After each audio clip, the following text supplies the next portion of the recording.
is a presentation of the iRacing Esports Network.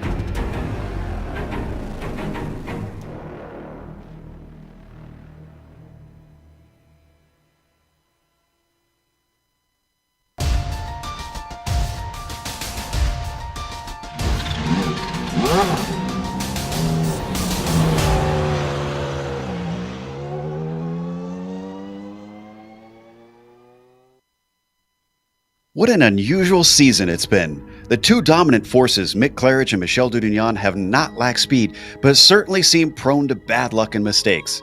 A driver who has been close multiple times but never grabbed a championship is Ove Trangerade.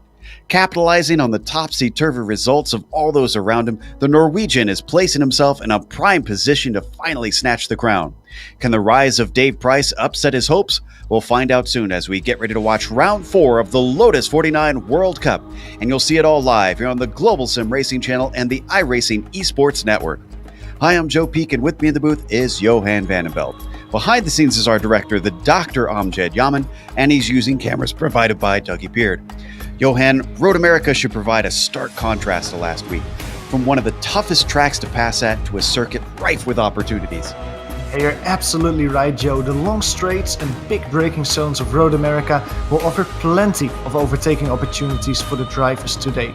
But before we start, a bit about the track. Road America was constructed over 70 years ago in 1955. It lies near Elkhart Lake, Wisconsin, and has been used in a bunch of different racing series, including NASCAR and IndyCar. And one of the things that made Road America so special is that it's one of the only tracks in the world that still uses its original layout. The 6.5 kilometer course features 14 corners and hosts many elevation changes. And like you mentioned, Joe, this track is very fast. In the practice earlier today, I saw drivers near speeds of close to 300 kilometers an hour easily on the straights. But the lack of downforce on these cars also means the braking will be extremely important, as drivers have to slow down incredibly for the corners. It's going to be a race today where the drivers will have to be on the edge for 16 laps. And to see how that looks like from the driver's point of view, let's hop on board our GSRC LOTUS 49 for a lap around Road America. Alright, we're in the GSRC LOTUS 49, so let's do a lap around Road America. Turn 1 is going to be an excellent place to overtake, but be careful of how easy it is to get greedy. It always feels like you can send it in here a little bit deeper until you try to get the car to turn in. Coming off, you might find yourself struggling with wheel spin, so be gentle with the throttle. It's a pretty short burst down to turn 3, and this is really a corner where the best advice is to back up your entry and try to launch off the exit. You'll see it takes us onto the Marine sweep, and if you hesitate to get on the gas, there's gobs of lap time to be lost. The gentle bends are also going to make it tough to tell what line someone is going to take, and you could be forced into a hairy situation. The downhill braking means you'll be getting on the binders extremely early, and everyone knows that long braking zones make for enticing passing zones. Turn 5 is no exception to that. Then it's a little climb up the hill under the Corvette bridge where you'll discover the tricky braking for 6. The car gets light on the crest and destabilizes on turn in. Then you've got very little time before 7, and if you're not paying attention, you can miss your brake marker. That leads into the hurry downs. While some might downplay this as a less than ideal place to pass, most drivers aren't expecting to be overtaking into this left-hand bend. A good run can offer a great opportunity for a sneak attack. After that, the track immediately dumps you into the carousel. This long sweeper really requires patience. Balance the car on the throttle through most of it, but try your best to straighten out the exit to allow yourself more of a run. That, of course, leads to the kink. With this being a car without any real downforce elements, expect to fully get on the brakes and have to whoa the car up just to make it through here. Once again, early on the power if you can, and now comes the tiptoe through the kettle bottoms. It's supposed to be a straight, but in this car, you've got to arc it like one long turn so that you can line up your braking for Canada Corner. Because of that weird entry, attacking and defending here is going to prove sketchy. Then from there, you'll only get a real brief squirt of the gas before you brake for 13A. It's almost too short to be able to switch sides, but the real difficulty coming into the final corner is keeping the rear of the car steady while you brake. And this is another bend where it's critical to get the exit right. Coming onto the main straight, the ability to get the car wound up and find grip will really separate good drivers from great drivers. Hopefully you kept it all together and have now finished the lap around Road America.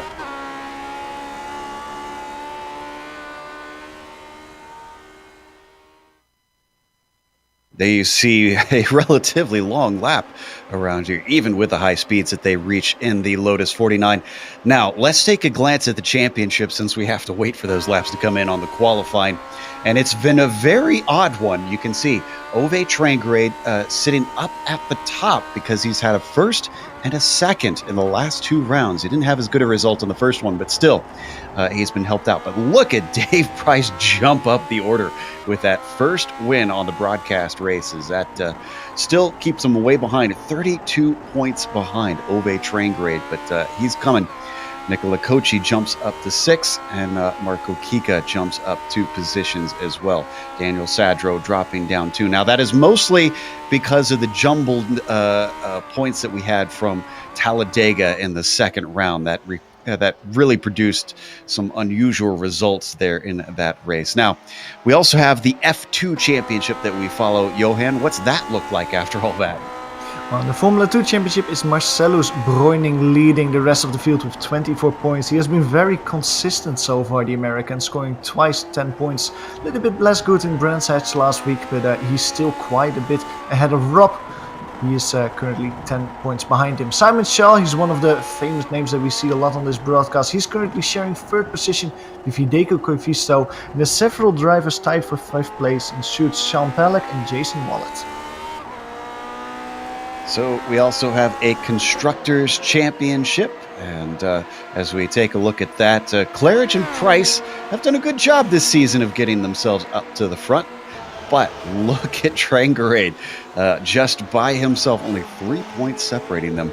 The United States has a lot of players bringing them in up to 3rd, jumping them up 1 position over Canada, who also has been contributing a lot this season. Kochi, the only driver to score points for Italy, rounds out our top 5 there.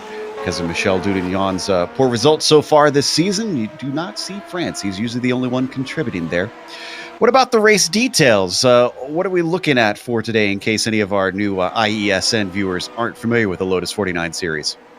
Well, this is round 4 of the championship today. This is a 12-round championship, just like usually in iRacing. There's 2 drop weeks. You can see by the 2 watermarks behind it. That means that the 2 worst results of each driver will be removed from the championship effort. The race distance today will be 16 laps, as mentioned before, and the setups are open. That means the drivers can twist the knobs, make it as different as they want it, just to their liking, to really beat the circuit in Elkhart Lake. And since 2 seasons ago, we have a new point structure with 40 points going to the victor. And of course, if you enjoy this sort of racing, make sure and subscribe to the iRacing Esports Network. There's a big red button on their page here.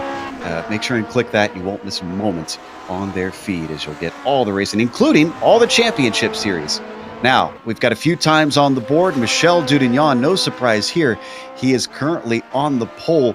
We heard drivers during the interviews at post-race last week saying how special Michel is around this track. And boy, Johan, you were watching in the warm-up even, saying how much he was dominating there as well. Yeah, I was watching a practice session with Mick Claridge and Michel Dudignan. I have incredible respect for what Mick Claridge can do with his car, and he set a really good lap time at one point. And then Michel Dudignan came in, and just in the first lap that the Frenchman did, he immediately went under it, and you could see Mick trying harder and harder to get closer to the time, getting faster as well, but he just couldn't beat the Frenchman. Michel Dudignan seems almost unbeatable at this track, and you can see it in qualifying because he just put in a 2.44. He's currently 7/8 tenths above the rest of the field. And he was already on the pole. He dropped it by 3 more tenths just to up the ante for Mick Claridge, who's actually coming around to finish his lap right now. Like you said, that 2:05.2 has a ways to go. What can the Brit do as he crosses the line? He does improve, but it is by 1/1000th of a second. That is definitely not going to be enough. Oh my goodness. Yes, yeah. Really consistent lap times from Mick Claridge. Well, he'd be happy with that. I'm looking at Dave Price behind him. He has already finished his lap times as we're on board with Benjamin Soko. Dave Price currently is a 2:05.4. He's in 3rd place, which is really good, Joe, but still he's a second behind Michel Dudignan, and that just shows how good the French driver is here today. I believe Zoko has both of his laps in. Yes, he does. So he's just warming up at this point. That 8th place is as high as he will go. Only driver I see still putting times in, I think, is Jonathan Rex, and that's a new name here. Wonder if he's been drawn to the series by the growing popularity, but time is up, so he won't get a time in. Let's go through our starting grid. Michel Dudignon will be on the pole with Mick Claridge flanking him. Let's see if maybe he can use the draft to keep up. Dave Price, coming off his first win, is going to start off on row 2 with Nicola Cocci next to him. Our current championship leader, Ove Trangrade, starts in 5th with Marco Kika running in at 6th position. Then you've got Rob Olenek coming over from the Camel Series here, starting 7th. Ben Zoka will be P8. Matt Wright starts in 9th with Daniel Sadro rounding out our top 10. Yeah, the first driver outside the top 10 is David Rossi, driver with a very famous last name. He starts in P11. Next to him on the grid, Alex Cameron in P12. First driver on row 7, Marcellus Breuning, the leader in the Formula 2 Championship, and he starts alongside Andrew Eng. Don Good starts halfway the field in P15, and he's flanked by Hideki Koifisto. Telmo Amaral, the Brazilian, starts in P17 today, and he's sided by another driver, Francisco Javier Gutierrez. The last row below 10, the last row in the top 20, Daniel Blackman starts in P19, and Robert B. Eriksson is behind him in P20. 21st will be Randy Huff, and he'll be followed by Sean Hatoy. Then it's Gary Anderson, the last driver to put a time in, and 23rd. Victor Perlman will be starting 27th. He's got a ways to climb up the field. Same with Philippe Kruhart will be 24th. We followed Jonathan Rex just shy of a lap. He'll start 25th. And Jeff Olney, the last of our field, in 26th. A nice field yet again, as the drivers continue to get large amounts of participation this season. Good to see in this series, and it sounds like Perlman isn't in the session, so maybe only 25 drivers at the start. Drivers gridding up, waiting for the lights to come up, and it looks like engines are revving. Round 4 gets the green flag here on the iRacing Esports Network in the Lotus 49 World Cup. A good start by all of the leaders, pretty much a tie for them down to the line as they come down to turn 1. Michel Dudignon already getting them single file. In fact, most of the pack looks like they are stringing out all the way down until they get to 13th. And even then, not much competition. A big accordion effect. Oh, there's one car. Oh, going over the grass. Rob Olenek gets spun around. That's one of the. Oh, he gets collected hard in turn 2 there. Bit of a messy start, and I can also report. Another spinner. Hideki Koifisto goes around. Sorry, and he gets collected by several drivers in the backfield. Oh, that is not going to help his championship hopes as we see them break into turn 5. Oh, and who was that going off? Having to collect the car? David Rossi in the wall wanted to mention that he had a very poor start together with Alex Cameron next to him in the grid. They together bunched up everyone behind him, P13 and down, but there's several drivers, Joe, already in the wall, already having a very difficult race ahead of them today. Can report that Dave Price had an off in turn 3 as well, but he kept going, lost multiple positions. An unusual start here in the Lotus 49 World Cup. Usually they're incredibly clean, and obviously a bit of jitters here being bumped up to the Esports Network as they come around the carousel. Still, our top 2 are close together. Dudignon trying to shake Claridge. The driver who had the worst of it is Rob Olenek. He was started, of course, P7, and he's sitting in the pits. His car was crabbing, and I don't think he will be out there today. Mick Claridge and Michel Dudignon both probably didn't get anything of that whole incident happening behind them, because they're only separated by a few tenths of a second as they go through Canada Corner. Bit wide, you saw there in the background for Trangrade. He now sits in 4th behind Cocci, who inherits that final podium spot, coming around to finish the first lap. He is falling off of our top 2 just slightly. He's going to have to hustle so that he doesn't lose the draft. Let's take a look at the replay. Yeah, go ahead here. Yeah, but I wanted to mention something about Dave Price. We can do that after this replay as we see what happened with Rob Olenek, of course.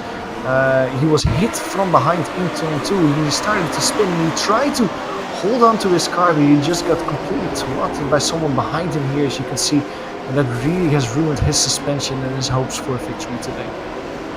And it looked like he actually got checked up, and that's what caused him to get hit from behind, as he was slowing a lot more than the field expected. Meanwhile, we're going to watch Rossi try to save the car. A little bit of contact with the inside wall, I think, under braking. And we were talking about, before we went live, about how difficult the braking is into this corner. It's extremely difficult to brake well on this car because you have such high speeds on the straights, but because you lack the downforce, you have to slow down incredibly. Probably the ratio is way bigger than any other car on the surface because you just have to go so slowly through corners. We were saying the kink earlier, drivers only go 100 kilometers an hour through that corner, which is insane almost if you compare it to the top speeds that they can reach. We watch the top two continue to battle. We don't need to go to it, but Jeff only had a solo incident into turn one and found the wall. He since had to take a tow. Another car falling victim to Road America. We're only on lap 2, and I'm seeing at least 5 drivers have taken to the pit lane. Yeah, a lot of drivers getting caught up in incidents in the beginning part of the race, including Dave Price. Of course, he came off from his victory last week at Brands Hatch, started P3, great start of the race, but got a little bump at the beginning of the race, and he's really the big loser of the top 6 at the moment, falling down 3 places. Luckily for him, it doesn't look like he has damage, and he's still in the eye shot of Michael Kika in front of him. Just behind Price here, we got a bit of a battle between Sadro and Matt Wright. This is for P7, up and around Bill Mitchell Bend. Wright starting to put the pressure on. He's been getting closer and closer as the lap has gone by. This is a prime position to try to make a pass as they both accelerate off the final turn. And look at the slipstream start to reel in Matt Wright. Yeah, Matt Wright has been setting himself up a few corners already to try and make a move there. He goes on the inside, putting it on the inside. Gets it done. Easy braking textbook move, yeah. So now on lap 3, you saw at the top of the screen, Dudignan is trying to pull away from Claridge, and I think it's working. He set the fastest lap of the race and is stretched out to about 1.2 seconds over Claridge. In the backfield, Randy Huff had an incident with Jonathan Rex. Randy Huff was sent into a spin. Jonathan Rex went through the gravel. Both drivers seem that they can continue, but Randy Huff has lost the position because of it. And now he's actually got Telmo Almiral and Sean Hatoy starting to close on the back of him. So he could lose 2 more positions even in the early stages of this race. But Sean, with a bad exit off of turn 3 instead, is going to put him under threat from Telmo. Telmo Almiral actually going through the inside here. Sean Hatoy losing a position there into turn 5. I think Sean actually lifted there coming down to turn 5. Yeah, it seems like Sean is maybe not that comfortable yet because Telmo Almiral went really wide through turn 5. Sean probably had the chance to go on the inside and get that position back, but he let the guy in front of him get that position back and stays behind him in P18. Oh, and something happened to Ove, and I think it's the kink. Yep, I'd say dipping a wheel off in the grass did him in. Oh man, that's millimeter work. Just centimeters he went over. And he got collected hard by Dave Price while he was rolling over the track. We're going to watch Price's view. So hard to try and avoid a car tumbling around like that, knowing which way it's going to go. You can see it happen up ahead, hoping it doesn't come back on the track. Oh, wow. Hopefully he didn't get too much damage on the front, because that can hurt your top speed. Yeah, but luckily for him, he's still in the draft of Michael Kika. So maybe the fact that he's in the draft at the moment will neglect that damage a little bit and make sure that he has a slightly higher top speed than he otherwise would have. Meanwhile, Zoko manages to overtake Daniel Sadro. That moves him up to 7th. I think Sadro's been moving backwards a little bit since we looked at him. Now I think it almost also could have been that Benjamin Soko just had a bad start. He is currently driving in P7, starting in P8, but the drivers in front of him all started behind him in the race. So maybe Benjamin Soko just had a poor start and is really recovering the places that he lost at the beginning of the race now. He's putting the pressure a little bit on the car in front of him. That is Matt Wright. Matt Wright is currently in P6. It looks like Matt Wright is feeling that pressure. You saw him get a little loose coming off of turn 5. These cars a little squirrely under power, especially on a track like this where it's so important to get the grip off the corner. Look at that peek to the inside from Zoko. and Claridge has lost second. Nicola Kochi, let's see if we can figure out what happened here. Was this a mistake? Yes, it was. Yes, yeah. That's turn 8. Yeah. Maybe about 40 seconds ago, Mick Claridge, a very simple mistake we should point out too, wasn't very dramatic. The car, we're going to come into the hurry downs out of 7. It looks like the car just started to get a little squirrely on him, and then he collected it, and by that time, he was heading for the grass.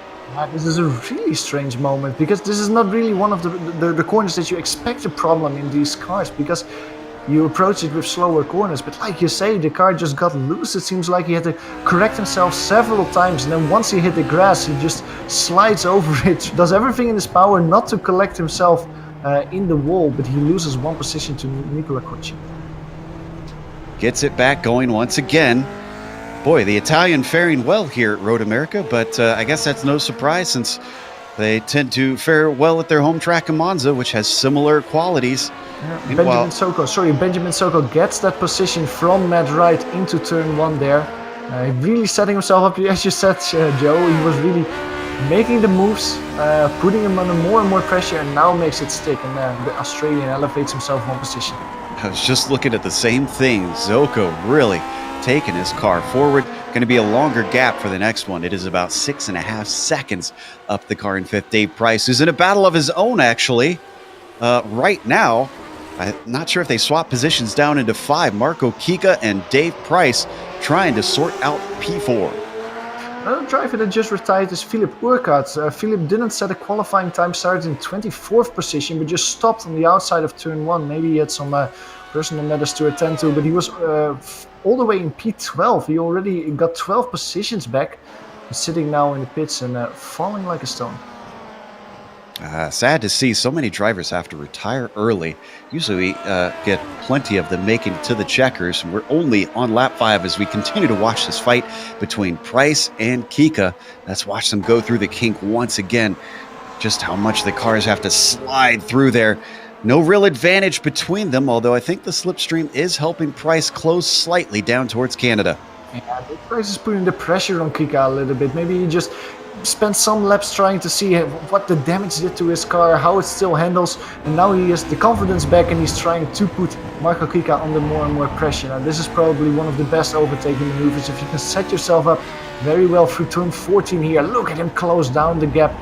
It's a very tight line, Dave Price there. If you get a good exit, it seems like he wiggles a little bit less than Marco Kika. Now it's a very long run down towards turn 1. Yeah, Dave looking so much more confident under braking. The car closes in as they come up to the braking of 1. And once again, proving that little bit braver. But they're going to go side by side through this corner. And it turns out Price has the bigger guts as Marco Kika gives away 4th. Marco Kika giving a lot of space there and just caught him out in the end, because then you don't have the momentum through the corner. You can go on the throttle quite a bit later, and that just helped Dave Price to get that P4 position. Price, having started this race in 3rd, is trying to climb back forward after that mistake in turn 3 on lap 1. Next up for him would be Claridge, but it's about 4 seconds. In fact, as Claridge regains, yes, he has regained ground on Kochi. In the meantime, there's a nice battle going on for P9. Alex Cameron, Marcellus Breuning and Andrew Eng. That's P9 to P11. They've been a little bit under the radar so far, Joe, but they're very close together. At the moment, Andrew Eng is capitalizing on the mistake of Marcellus Breuning into turn 5, getting him on the inside and just moving himself up into the top 10. Yeah, sliding wide down at turn 5. Very easy in this car with the long braking zone into a downhill corner. Never easy, especially with the way the track jinks to the left. So down through the hurry downs. Next up for Eng, going to be Alex Cameron. Not really much of a place to pass here through the carousel. Look at him just swing that car wide. Cameron tried to set himself up for the exit of the corner, taking it back down to the apex. Gets himself a nice launch, but not enough to keep him safe from Eng. Yeah, it's cool to see that both drivers are trying different racing lines through the carousel, trying to see what works. But as you say, like, the draft probably helped Andrew Eng to immediately make up that lost time. And look at him just getting closer and closer towards Canada corner, taking a look on the inside, braking later, doesn't get it slowed down, but also Alex Cameron is braking himself side by side through Friend Valley, but it is Andrew Ang that gets the job done and moves himself up to P9, 2 positions in 1 lap. From 14th on the grid, this is a fantastic run from the number 14 car. I'd say he's having one of the races of his life, but he's going to have to work for it because there comes Alex Cameron with a better exit, doesn't even need the draft. He's going to easily breeze by. Yeah, but if you already make the move here, then maybe Andrew Ang can already use the draft before the move is over. But no, Alex Cameron stays on the inside, doesn't move back to give Andrew Ang a little bit of extra draft, and he gets himself back to P9. Immediately tries to defend. Oh, he loses it! No! Oh, just on the throttle, he loses it and smashes into the wall. Now he tries to continue. I hope for him that he doesn't have a lot of damage. His car immediately goes through the grass. Seems like there's some damaged suspension there. Just on the throttle, a little too greedy. You can see overcorrects it. When this car is on a trajectory, it is going straight to the scene of an accident. Meanwhile, second place, I asked if Mick Claridge has closed in. Yes, he has. 0.3 of a second between himself and the Italian Nicola Cocci. Nicola Cocci, he probably was liking it a lot when he saw Mick Claridge go over the grass and thought that maybe if Mick Claridge hits the wall, he can get a P2 position. But it just shows once again that Michel and Nick are both extremely quick at this track. And Mick Claridge immediately putting the Italian under a lot of pressure. Up the run down towards Canada corner here. Not taking a look on the inside like we just saw in the battle for P11. Stays behind him. Now what you can do is you can try some different racing lines. So he's very close there. Try some different racing lines towards turn 14 to have a good exit. And to try it on the start-finish straight. Mick Claridge here braking a little bit straighter than Nicola Cocci. Just a lot more smoother it seems like, Joe. I was watching that at a Canada corner. Nicola was squirming all over the place. Meanwhile, Mick just smooth as you can be up the straight. I think Claridge a little bit too far back, but you can see the defensive line. Cocci still feels a little bit under threat. They come to turn 1. He's going to get a second chance down the Moraine sweep into turn 5. You can have a smooth exit, but even though he had a smoother exit, he didn't have a better exit. Nicola Cocci just better on the throttle and having more speed, and the draft didn't help Claridge enough to try and move. Here it seems like both cars are fairly equal. Now this straight is a little bit less long, so you have to really be a lot braver to try and make that move. Mick Claridge takes a look around the outside. Cocci defending the inside, under braking. Who's more courageous? It seems like Mick Claridge is more courageous. Tries it around the outside, keeps it there. The next corner is once again to the left, and Nicola Cocci stays in front of him in P2. Yeah, we've seen Nicola is not going to give this up easily from what we've watched him battle in the past. And as all this is happening, Michel Dudignon is just streaking away. It is nearly 10 seconds from first to second place. Yeah, it's a masterclass driving at Road America what the Frenchman is doing. But this battle for P2 is heating up now because Mick Claridge wants to get by Nicola Cocci as soon as possible. Once again, he has to stay right behind this gearbox through the carousel corner. And this is probably too short to try and make a move, Joe. Yeah, not into the kink, but let's see what you can do out of the kink because you do get back onto the power, and they once again are just dead even. Claridge using the slipstream to close in bit by bit. As they break for Canada corner, going to be no attack here. Yeah, he doesn't want to make the move into Canada corner. Every time we saw it in other battles that people are trying or maybe trying to sell a dummy into Canada corner, Mick Claridge chooses not to. He chooses to stay behind, single file, and really put all the eggs in the basket of turn 1 and turn 5. Oh, he's a lot closer this time by. I don't think he's going to be giving the inside line, though, as they come up. Oh, Cocci does not defend. All the way down to the wall goes Mick Claridge. He's got a head of steam. And I think he's got it done this time. He is ahead. Cocci's got no response. Maybe for an over-under. And no dice. No, really close though. And if he can just have a good exit out of the next corner, he might be able to try and move into turn 5. Doesn't have a good run through turn 3 though, Nicola Cocci. Way too much to the inside. Not using all the available track there. And you can see that Mick Claridge immediately has a small gap. Nicola Cocci, of course, having the draft now and being able to close the gap a little bit. But if you compare this to last lap when Mick Claridge could send it side by side, even though Nicola Coach is trying it by moving a little bit later, braking a little bit later, he doesn't make it stick, and that's P2 for Mick Claridge. Yeah, Kochi just had to collect the car with a puff of smoke off the front left wheel, barely locking him up. And once again, we're starting to see a little bit of and way off for Mick Claridge into the hurry downs for the second time this race, trying to keep it out of the wall, and all that hard work has been undone. Kochi is back through just like that. Wow, it's maybe the weather or something that Mick Claridge is struggling with, because I cannot remember a race where Mick is struggling so much with sudden snap oversteer in the middle of corners. And once we come back live, let's watch one more time on board. I want to bring the weather up on screen because we haven't talked about that, and that's a good point. It is a super hot day down on the track surface. Once again, those hands sawing back and forth on the wheel to bring it back to the pavement. Look at that, 110 degrees, Johan. Yeah, that's insanely warm, and probably maybe Mick Claridge is just struggling with that, having too much oversteer in the middle of the corners, and all the work that he has done to get a P2 position back is for naught. He has to try it again, but Nicola Cochi has a very wide bad run for Nicola Cochi through the last corner, immediately trying to defend the inside, doesn't give Mick Claridge any draft, drafting side by side over the start-finish line, but it seems like Mick Claridge has enough speed here to make the move before turn 1. Ooh, Nicola Cochi brakes a lot later though, sends it back on the inside, actually gets the position back. Mick Claridge hangs around, side by side, they give each other just enough room, stay side by side. If you can brake once again a little bit later, Nicola Cochi, you might have it. Through turn 3 here, still side by side, wiggling his way back on the power, Mick Claridge. Oh, this is going to be a drag race down to turn 5. Claridge is going to have the inside line. He did it last time. Oh, they almost come together. The track isn't perfectly straight. He's way late on the brakes. Can he actually make the corner? Slides it into the apex. Somehow gets it done. Mick Claridge is on a tear. Oh, that deserves some applause. That was a beautiful move. Immediately sliding through turn 6 there.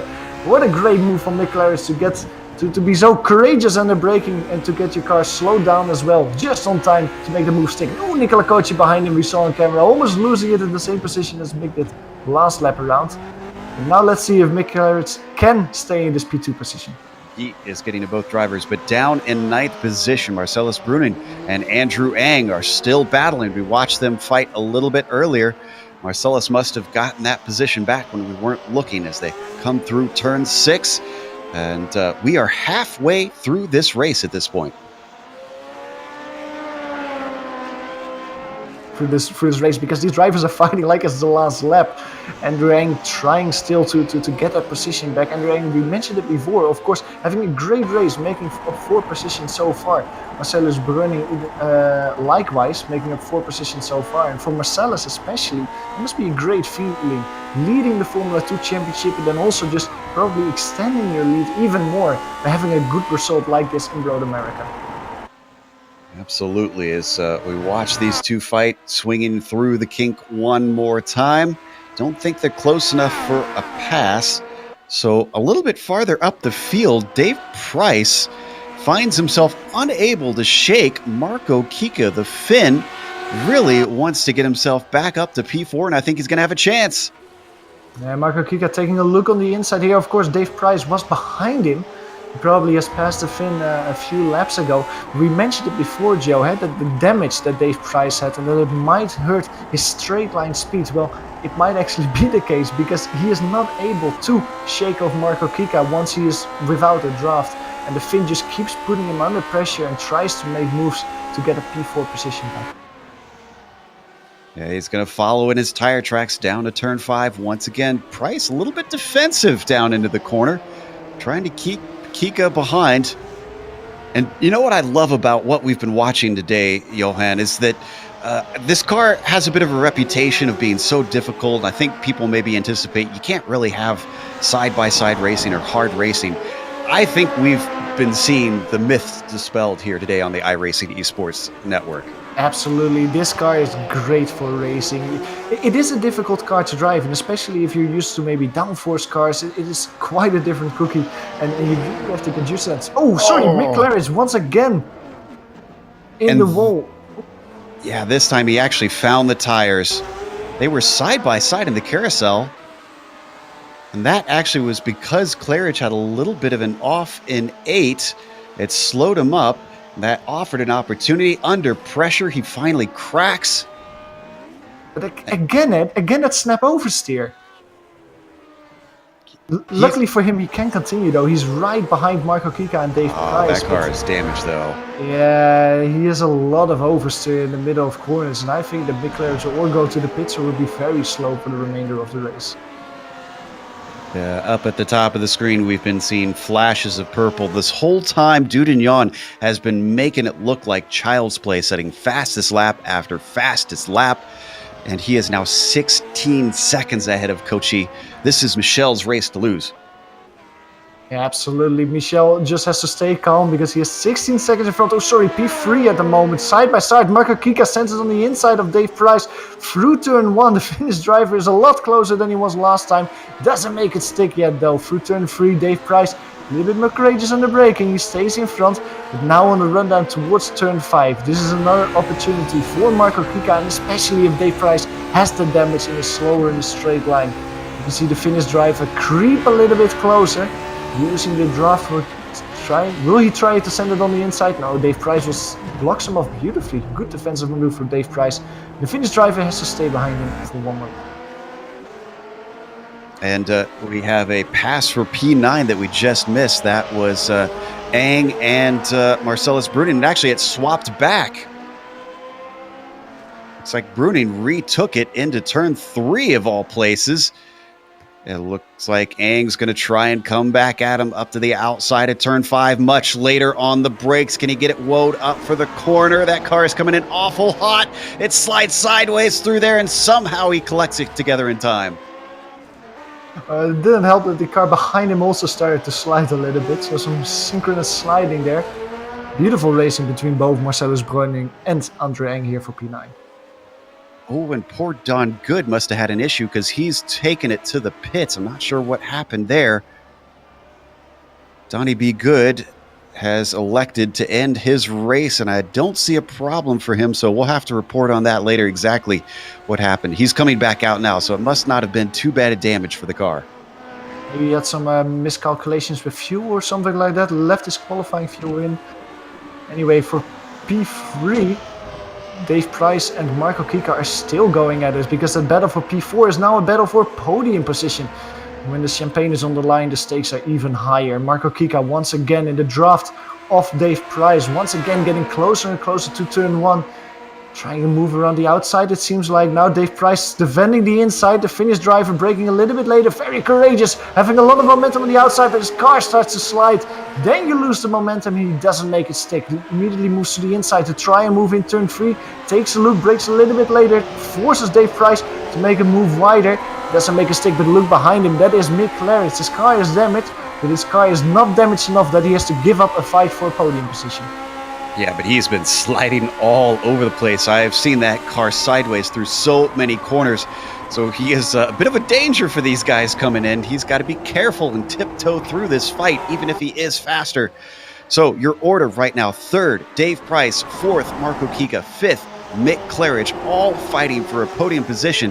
And this is important for Dave Price. Remember, he is 2nd in the championship, and he just saw his rival have a DNF today. So he wants to get as many points as possible. A move to the inside, down into turn 8 from Mick Claridge. Kika tries to hold on the long way around. They almost bang wheels coming up. Oh, and they do come together. Oh, poor Mick Claridge. Once again, he has to go through the gravel there. And this time he took a toe. Yeah, sloppy race comes to an unfortunate end for Mick Claridge. Side by side through the carousel, a hard one to pull off in these cars, and it did not go off for the Brit. There you see the final moments in his race today. This is music to the ears of Dave Price, who has immediately gotten a small gap to Marco Kika. Around a second between the two drivers now, and let's see if that's enough for Marco Kika to basically claw his way back, using a little bit of the draft and resume that battle for P3. A little bit of traffic in front of Dave Price, that's Sean Hotu, immediately moving to the inside and letting P3 and P4 pass. I want to give a bit of a shout out to Ben Zocco because he started this race in 8th, and because of all the attrition in front of him, he's now running in 5th. It's been a slow climb, just keeping the car pointed forward. The Australian has shown that sometimes it's less about having the speed and more about having the consistency. I would almost say that Benjamin Soko is one of the drivers that can go for a podium position today. He is only 2 seconds behind Marco Kika. Looking at the last lap time, Benjamin Soko did a 2:05.9. That's almost a second quicker than Dave Price did. And with 3 laps to go, I think that in the last lap, Benjamin Soko will be there to pounce on Marco Kika and Dave Price for that last podium position. Should also point out that we've seen Jonathan Rex steadily moving forward since his lack of a qualifying time. A lot of that is attrition for him as well, from 25th on the grid to currently running in 14th. For a driver, I believe this is the first time we've seen on the broadcast race. Yeah, very good for him, and he's not that far from other racing drivers as well. He's only 2 seconds behind Telmo Amaral, so he still has a shot in P13 in front of him. So with 3 laps to go, let's once again prove we do have a leader in this race. Michel Dudignon is now 21 seconds up. This is dominance, ladies and gentlemen. The Frenchman is showing what I said at the start of this race. He has the speed.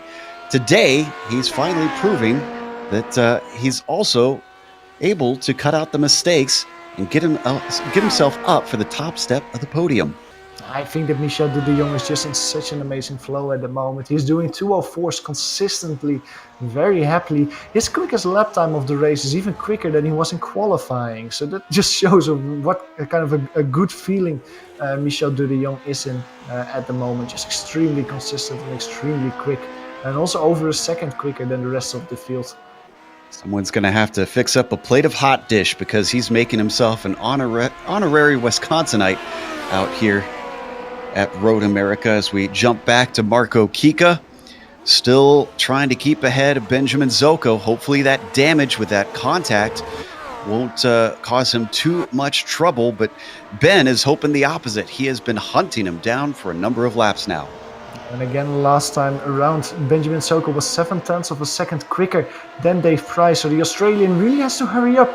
Does he want to try and move for that P3 position in the race? And that means that he has to get rid of Marco Kika extremely quickly. I think that at this point of the distance between the two, he will start feeling the advantages of the draft on the straights. Up towards turn 6 as they work their way around. They haven't dropped off too far from Dave Price. One mistake, and this could be a 3-way battle. Now down to 2 laps to go. Time is running out. The Australian is gonna have to hustle if he wants to peel these positions away. Just a quick update on the battle that we saw earlier in the race between Andrew Eng and Marcellus Breuning. That battle is over for now. Andrew Eng is the one that came out on top. He overtook Marcellus Breuning and has increased the gap to almost 3 seconds, a little bit over 3 seconds. And I think that with only 2 laps to go, Andrew Eng will not give that away.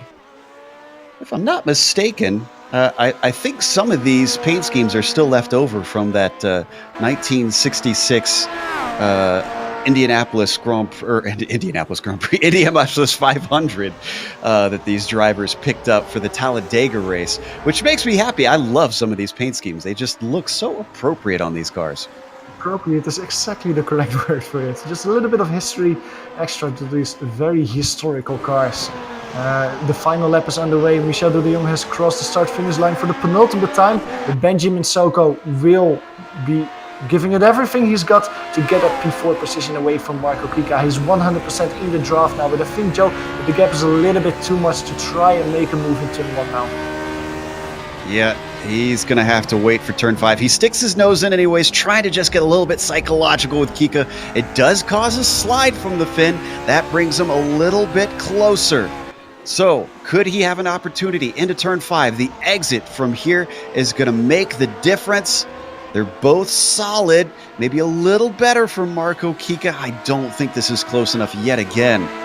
I would almost say that Benjamin Soko was a little bit too careful there, a little bit too slow through turn 3, and that just costed him because, yeah, as you said, Marco Kika just had a better exit in the end through turn 3.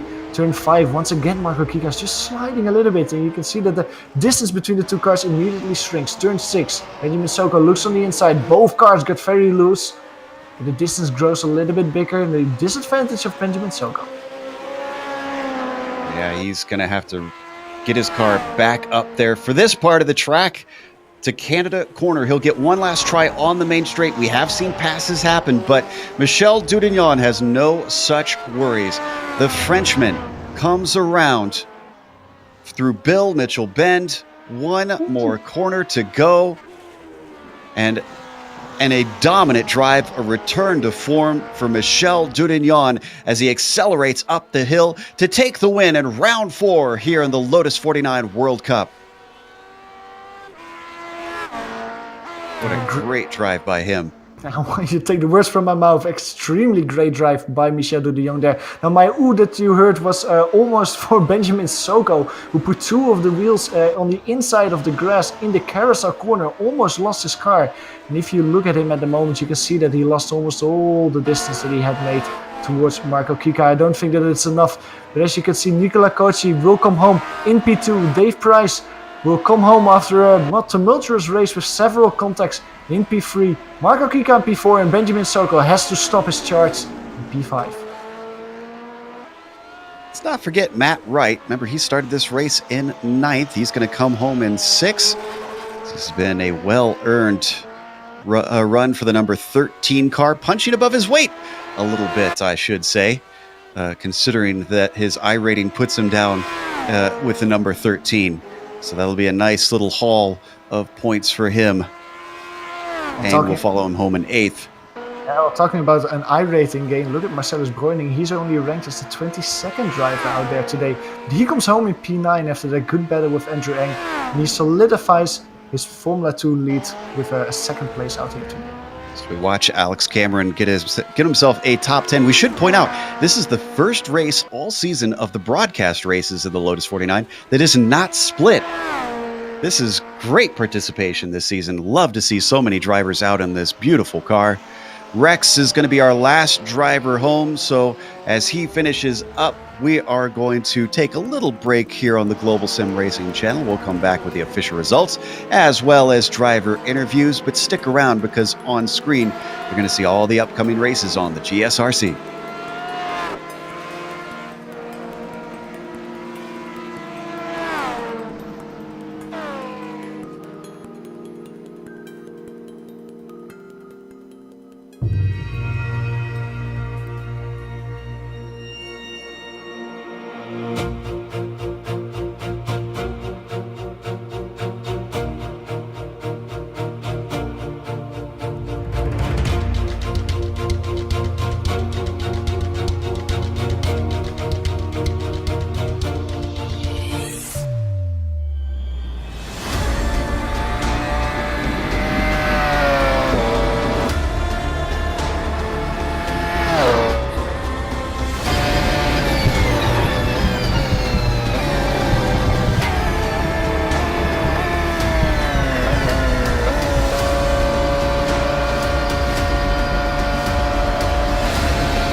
Welcome back here to Road America on the iRacing Esports Network. Again, if you want to follow more action like the race you just saw, click that big red subscribe button and follow all the races here on IESN. Today, though, with the Global Sim Racing channel following the Lotus 49 World Cup, Michel Dudignan shows exactly what he's made of in this car. Look at that gap, 25 seconds when the checkered flag came out. Nicola Cocci, though, great run for him. He fought hard for that second place. And Dave Price as well proved what he was made of. Remember, he made a mistake on the first lap, so that third place, even though he started in third, he really had to bring himself back to the four. He fought with Marco Kika, who wound up in fourth, and Ben Zoko, the Australian, climbing from eighth to a top five. Almost got to the podium at the end. Matt Wright gets sixth place with Daniel Sadro finishing in seventh. Andrew Ang was in a good fight for most of this, with eighth place coming away ahead of Marcellus Bruning in ninth. Then it's Alex Cameron rounding out your top 10. The first driver outside the top 10, Francisco Javier Gutierrez. He finishes after gaining 7 places in P11. Telmo Amaral finishes just behind him in P12. And Jonathan Rex is, I think, the hard charger of today, winning 12 positions to come home in 13th place. Don Good is the first driver, 1 lap down. He comes home in 14th position, just in front of Daniel Blackman.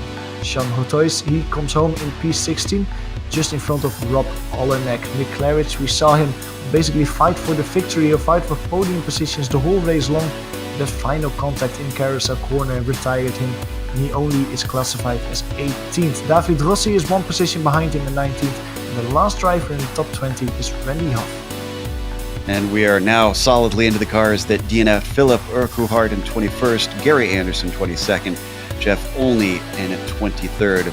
Then we have drivers very early on who fell out. Ove Trangereid's tremendous tumble that he took in 24th. Robert Eriksson, 25th. Hideki Koivisto in 26th. Victor Perlman, unfortunately, was a DNS today. So with that, let's bring in our second place finisher, Nicola Cocci, to talk to him about that epic battle with one of the stalwarts of this series, Mick Claridge. You had to really work to get that second place away, Nicola, but in the end, you took it away. Yeah. Hello, guys. It was almost a little bit scary to have someone fast as Mick behind you for a good portion of the race. I tried to battle him as much as possible, but you cannot exaggerate with this kind of defending driving, because otherwise it's going to be some contact for both of us. So I released my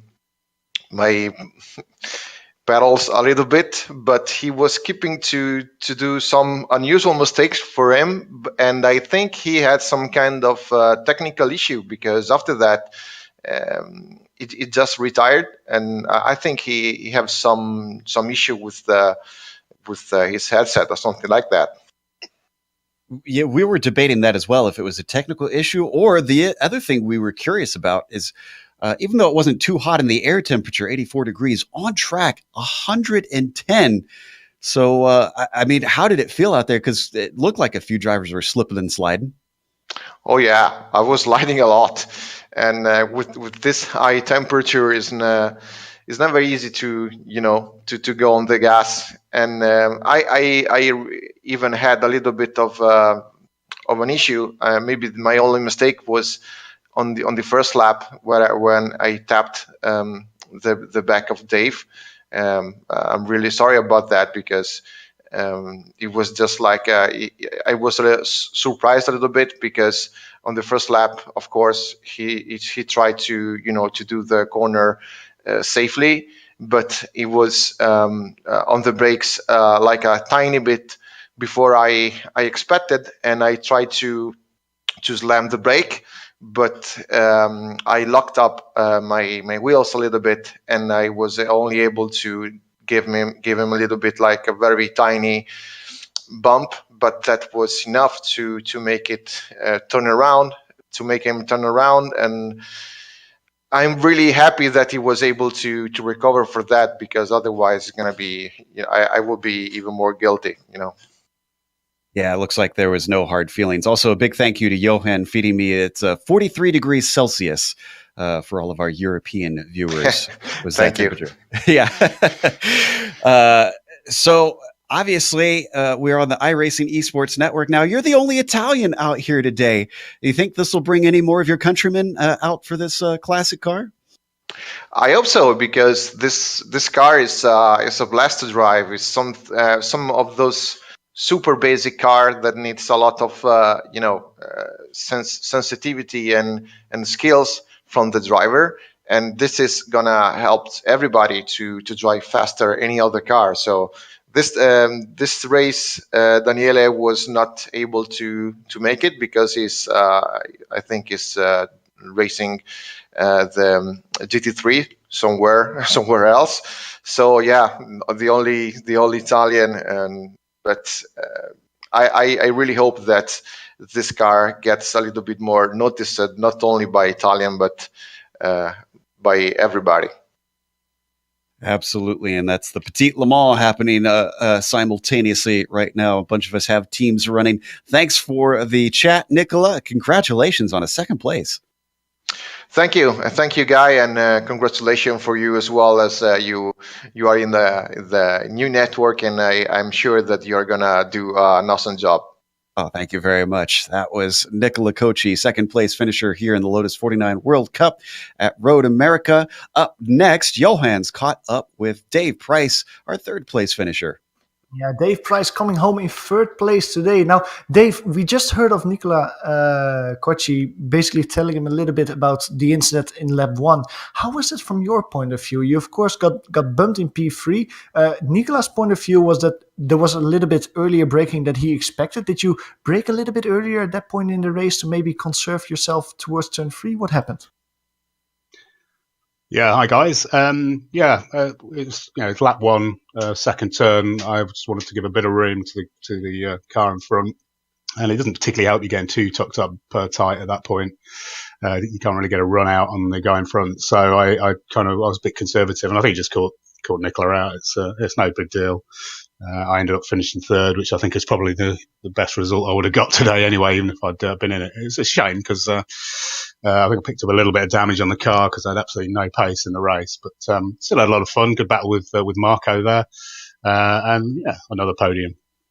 Exactly, the result was very good. Now, one of the things you just mentioned is the little bit of damage that you might have picked up in the race. At one point in the race, we saw Over Trangerate hit the wall hard just after the kink, and it looked like you collected him. Do you think that the damage that you collected was from that incident? Yeah, I don't know. I scared the living daylights out of me, that did, because we were going pretty quick through there, and I saw Ove sort of bouncing off to the left, and then his car tumbled, and I thought he'd hit me. I thought he was going to take me out, but I don't know if there's a bit of netcode going on, but I sort of magically survived. But I don't know if I picked up any damage there, or if I picked up any earlier. I mean, Nicola gave me a fairly good clonk, so I couldn't see anything on the car. I had a quick look at the car at the end of the race, and I couldn't immediately see anything at the back. So I'd also made a gearing change just before the race, which, as we know, making setup changes just before the race is a stupid thing to do, and I should know better. And I was really slow down the straights. So I'd kind of geared it with the view to being probably having to follow Mick, and well, probably less than Michel because he's so fast here. But it kind of backfired on me when I didn't have anyone to follow, so that probably contributed as well. That's interesting that you mentioned it, because during the race we were actually theorizing that you did have damage and you were suffering a little bit from straight line speeds, because in your battle with Marco Kika it seemed like you could follow him easily once you were behind, but once you got in front of him it was difficult to really get away from him, because it seemed a little bit like you were lacking straight line speed, but it wasn't just not damage but probably the gearing, as you mentioned. Yeah, I honestly don't know. I think the gearing wasn't helping me, definitely, and I was just finding that with the gearing that I'd had before, I was pretty much almost hitting the red line as I got on the brakes at the end of that front straight. And I thought, well, if I get any sort of a toe up here, I'm not going to be able to use it with that gearing. So yeah, hence the perhaps unwise decision to make a last minute change. Well, because you come home in third place position. Are you happy with that you started P3? A lot of things happened and you finished P3. This is a result that you come home with smiling? Yeah, I mean, as I say, I think barring some incidents, I don't think I had the pace, to particularly get past Mick. Nicola's been fast here all week, so in terms of the result, it's fine. So I wish I'd been racing a bit further towards the front, but still had good fun. And on to next week. I think we're off to Brazil next week, so we haven't been there for a while. Looking forward to that. Exactly. South America's on the schedule. Well, thank you for talking with us. There was Dave Price coming home today in 3rd position. Yeah, thanks, guys. And that also helps him in the championship quite a bit, with most of his main rivals finishing behind him. Let's close up here today on the iRacing Esports Network and the Global Sim Racing channel with a big thank you to the Lotus 49 community for bringing us on for coverage. Big thank you to iRacing for bringing us on as well. Thanks to the companies that provide the software and hardware for our broadcast listed here on your screen. Additional thanks go to Eric Ekholm and June Lalonde, who provide our wonderful music. See the screen for how to get a hold of more of their great work. Thanks to the team today, Johan, Amjad, and Dougie. Need to change my script from last week. If you'd like to find out more about GSRC, including upcoming races, you can find it at globalsimracingchannel.com. If you check us out on social media, we're on Twitter at GSR Channel, Facebook at Global Sim Racing Channel, and Instagram at GSRC_Graham. Don't forget, head on over to the GSRC YouTube page as well. Hit that big red subscribe button. You won't miss a moment on our channel over on the GSRC. Next race, as mentioned, going to Interlagos down south. That'll be Saturday, October 13th at 9:30 a.m. Eastern. We also have upcoming races for other series listed on the screen, so check those out and mark them down on your calendar. However, until next time, race clean, race hard, and we'll see you on the track.